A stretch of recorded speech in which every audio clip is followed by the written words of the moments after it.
कुएं के अंदर अंधेरा और गहरा हो गया।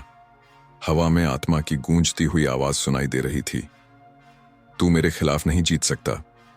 आदित्य आधे कुएं तक आ चुका था, लेकिन आत्मा की काली जंजीरें उसकी टांगों को पकड़ने लगीं। नीचे से असली राजा जोर से चिल्लाया, मुहर को बाहर निकालो, वही इसे खत्म कर सकती है। नेहा और दादू राम ऊपर से जोर लगा रहे थे, लेकिन आत्मा की शक्ति बढ़ती जा रही थी। आदित्य ने आखिरी हिम्मत जुटाई और जोर से मुहर को ऊपर उछाल दिया। नेहा, पकड़ो। नेहा ने पूरी ताकत से छलांग लगाई और सुनहरी मुहर को लपक लिया। जैसे ही मुहर नेहा के हाथ में आई, आत्मा एक भयंकर चीख के साथ कांप उठी। नहीं, यह नहीं हो सकता। कुएं की काली धुंध अलग अलग दिशाओं में बिखरने लगी।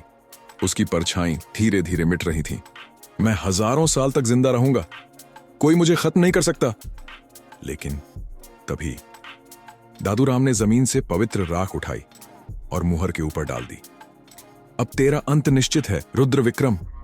जैसे ही राख मुहर को छूती है, उसमें से तेज सफेद रोशनी निकलती है।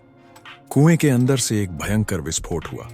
आत्मा की अंतिम चीख गूंजी, नहीं। और अगले ही पल सारा अंधेरा खत्म हो गया। कुआं अब शांत था। हवा में एक अजीब सुकून महसूस हो रहा था। नेहा ने कांपते हुए आदित्य की तरफ देखा। आदित्य, तू ठीक है? आदित्य ने धीरे धीरे अपनी आंखें खोली और थकी हुई आवाज में कहा, हम जीत गए।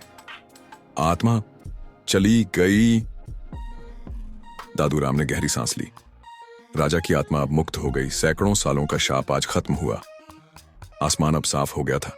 गांव में एक नई सुबह हो चुकी थी। लेकिन तभी नेहा ने देखा कि कुएं के अंदर अब भी कुछ हिल रहा था।